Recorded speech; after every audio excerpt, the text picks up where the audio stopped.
Kalau saudara berbohong terus begini, seharusnya saudara ikut duduk di sini sebagai tersangka, sebagai terdakwa. Paham? Kalau saudara bohongnya keterlaluan, saudara jaksa penuntut umum bisa memproses saudara.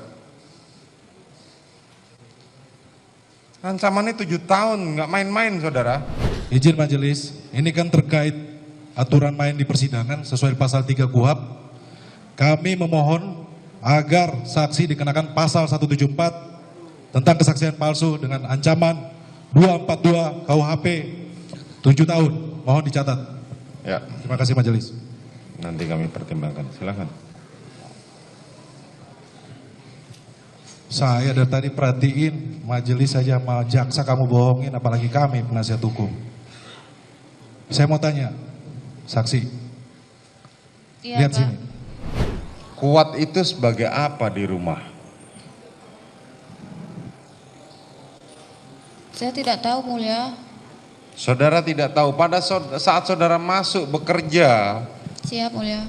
Iya, soalnya saat di PAP saya juga gugup dan takut juga. Oh, takut? Soalnya saya tidak mengetahui. Mana lebih takut kamu di sini daripada dia apa? Kan dia apa? Waktu diperiksa polisi.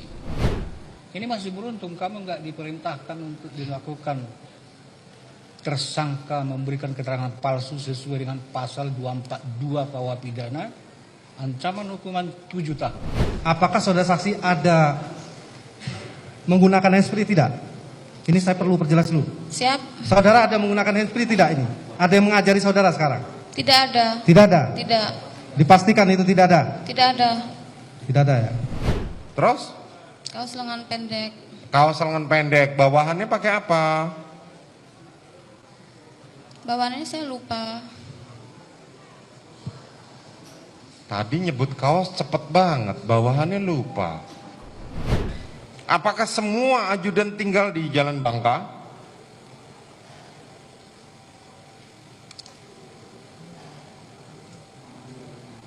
Saya tidak tahu, Mulia. Terus apa yang kamu tahu?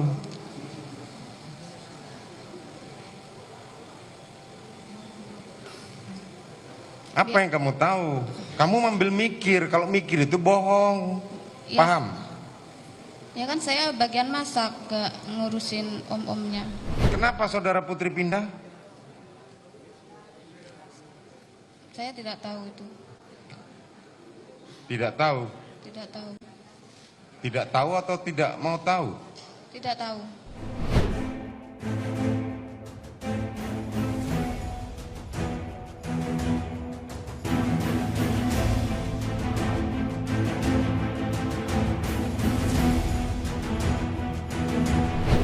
Halo sahabat Indonesia, kita bertemu kembali dalam Opini Rudi. Sahabat Indonesia, mungkin sebagian besar dari masyarakat Indonesia mengikuti persidangan kasus terbunuhnya Brigadir Yosua. Ini disiarkan breaking news oleh beberapa media televisi dan kemudian potongan-potongannya ada di YouTube dari TV yang bersangkutan. Saya jujur tidak ingin mencampuri urusan ini karena menurut saya jaksa sudah proper mengajukan Verdi Sambo, Putri Candrawati dan yang lain-lain sebagai komplotan sehingga Brigadir Yosua dibunuh. Masalah ini berencana atau tidak, biarlah fakta persidangan yang berlaku.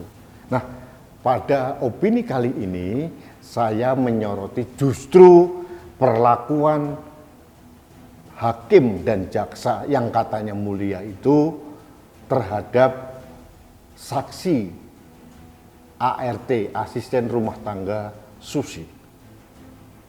Nah, jujur saya bingung dengan pertanyaan-pertanyaan yang begitu memojokkan dari hakim, jaksa maupun pengacara terhadap Susi. Susi ini mohon maaf hanya pembantu, asisten rumah tangga. Ada keterbatasan daya analisis. Ada keterbatasan informasi. mungkin juga gugup, mungkin juga ketakutan. Tapi kesannya yang saya ingin sampaikan bahwa seolah-olah Susi ini dipaksa untuk maha tahu segala urusan. Bahkan pikiran dari orang lain pun Susi dipaksa untuk mengerti. Sebagai contoh, mengapa Kuat yang hanya sopir berani memegang kaki dari Ibu Putri? Mengapa? Ini berarti kan hakim atau jaksa atau pengacara yang bertanya itu memaksa seorang ART pembantu untuk membuat daya analisis.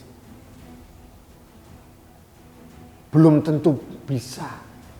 Setiap orang berbeda-beda. Mungkin level pendidikan mempengaruhi, level ketakutan juga mempengaruhi. Ini yang saya katakan perlakuan terhadap Susi menurut saya tidak proper. Kasihan Susi ini. Saya ingin mengingatkan kepada hakim, jaksa, pengacara maupun masyarakat yang selama ini membuli Susi, harus saya ingatkan bahwa terdakwa dari kasus pembunuhan Brigadir Yosua itu adalah Ferdi Sambo, Putri Candrawati, Kuat, dan beberapa ajudan yang lain. Bukan Susi. Susi ini hanya pembantu, Susi ini hanya orang yang kebetulan nasib buruk terjebak dalam situasi dan kondisi yang dia tidak bisa kontrol. Jadi jangan pernah menghakimi Susi. Mungkin pendapatnya dia di penyidikan maupun di persidangan berbeda, bisa jadi. Karena apa? Ketakutan, daya analisis yang terbatas, informasi yang terbatas. Jadi saya dalam hal ini berempati kepada Susi. Jangan seorang pembantu atau ART dipaksa seolah-olah dia seorang intelektual, berpendidikan. Kasihan Susi.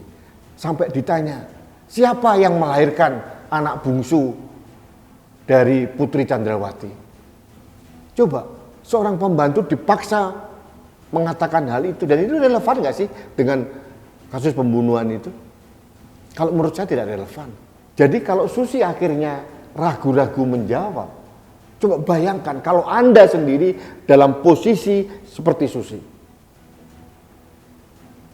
Dan menurut saya juga memang tidak relevan dengan kasusnya. Ditanya lagi oleh hakim, seberapa sering Ferdi Sambo pulang Saguling? Sering Pak, jawab Susi. Berapa kali seringnya? Saya tidak tahu. Loh katanya sering, kenapa tidak tahu? Nah, kalau pulang jam berapa? Tidak tahu. Kenapa kamu tidak tahu? Namanya pembantu masa memonitor kedatangan bosnya. Kecuali dia satpam di rumah Ferdi Sambo harus tahu ada logbooknya. Jadi menurut saya mari kita jangan menghakimi Susi. Termasuk rencana dari pengacara dari Brigadir Yosua atau pengacara yang lain ingin melaporkan Susi. Jangan. Terlalu banyak korban ikutan collateral damage yang diakibatkan oleh perbuatan Ferdi Sambo dan Putri. Jangan ditambah-tambahi dengan seorang ART yang bernama Susi. Dia hanya manusia yang terjebak dalam kondisi yang dia tidak bisa kendalikan. Dia mempunyai keterbatasan analisis, keterbatasan intelektual, keterbatasan informasi. Bahkan mungkin juga keterbatasan bagaimana cara berkomunikasi dengan orang lain. Mohon maaf, maklumlah, ini ART gitu. Jadi masyarakat Indonesia maupun Pak Hakim, Pak Jaksa ataupun pengacara mengertilah. Dia bukan terdakwa, dia tidak tahu apa-apa. Tidak tahu jalan ceritanya, skenarionya Sambo atau apa, dia tidak mengerti. Yang dia ceritakan sebatas yang dia ingat dan dia tahu. Jadi saya dalam hal ini agak gamang ya dengan masyarakat Indonesia yang seolah-olah membuat Susi itu menjadi terdakwa dalam tanda kutip. Ini hanya saksi yang tidak tahu apa-apa. Mungkin juga nanti akan berbeda dengan penjelasan dari Kuat Ma'ruf atau mungkin yang lain, mungkin saja. Tapi bukan berarti dia bersalah loh. Mungkin dia tidak tahu, mungkin dia lupa, mungkin dalam penyidikan dia ketakutan. Yang dilawan itu Jenderal Bintang 2, polisinya polisi, Kepala Divisi Propam. Jadi secara psikologi pasti ada tekanan, apalagi mungkin sekarang dia masih tinggal di keluarga Verdi Sambo. Jadi saya dalam hal ini berbeda dengan arus besar masyarakat yang seolah-olah membuat jaksa tegas hero, hakim tegas hero, pengacara tegas hero. Aduh,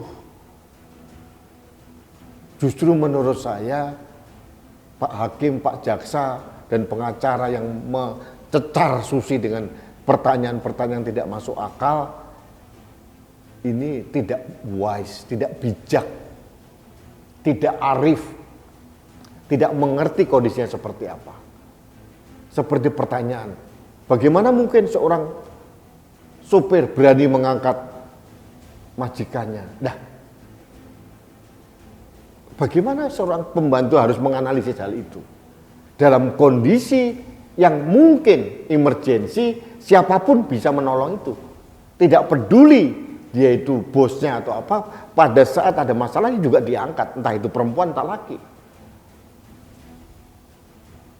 Jangan kita berkaca pada kondisi normal. Saya tidak membela siapa-siapa, saya tidak masuk dalam masalah yang sedang berlangsung. Proses hukum biarlah berlangsung. Tapi saya menyoroti perlakuan persidangan terhadap ART Susi. Saya berempati terhadap Susi. Saya punya pembantu.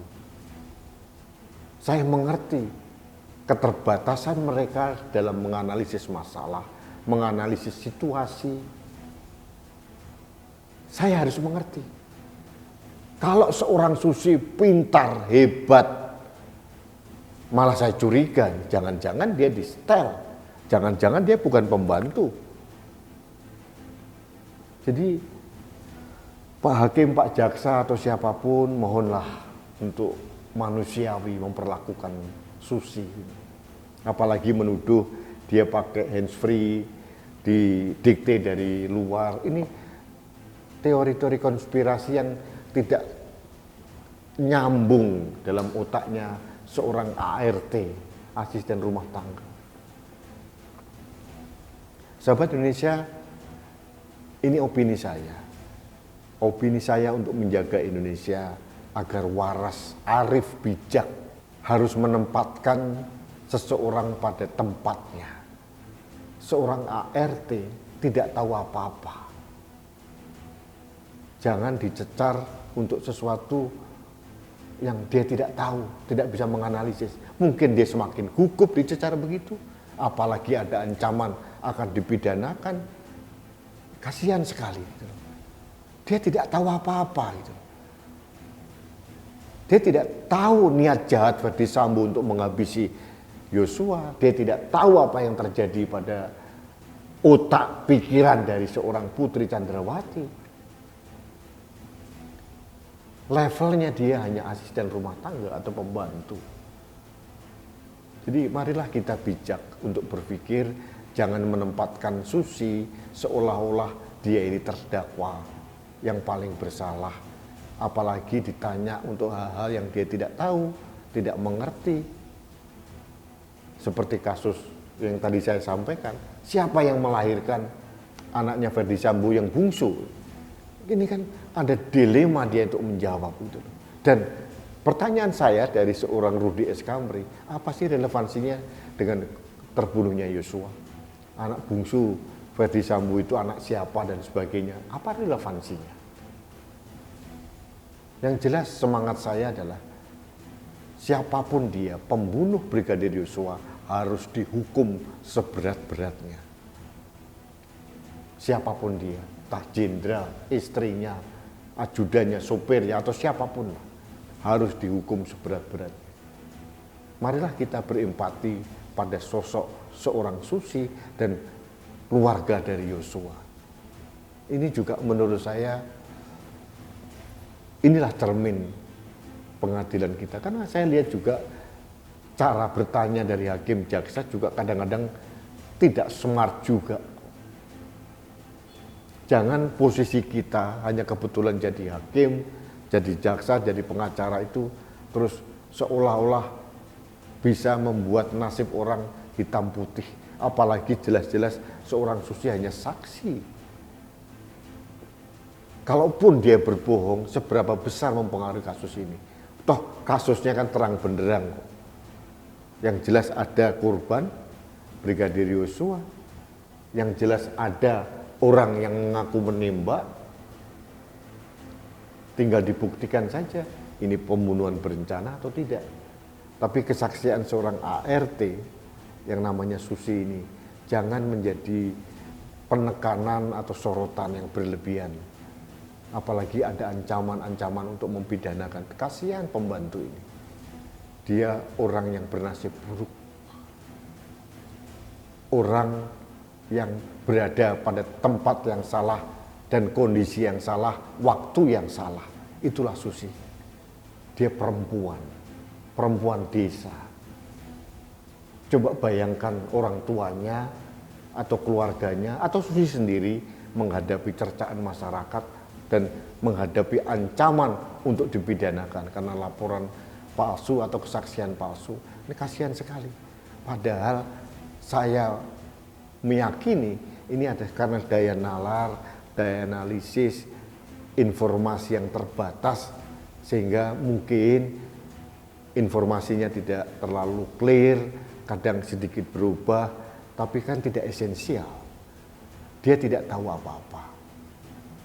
Dan tolong masyarakat Indonesia jangan menghakimi ART yang jelas-jelas bukan terdakwa.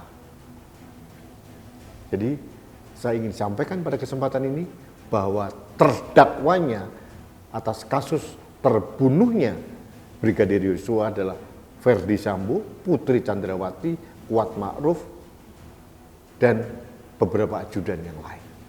Bukan ART Susi. Itu yang ingin saya sampaikan. Baik, sahabat Indonesia, demikian opini saya. Kita bertemu kembali dalam opini Rudi selanjutnya. Salam satu Indonesia, salam Pancasila. Saya Rudi Eskampo.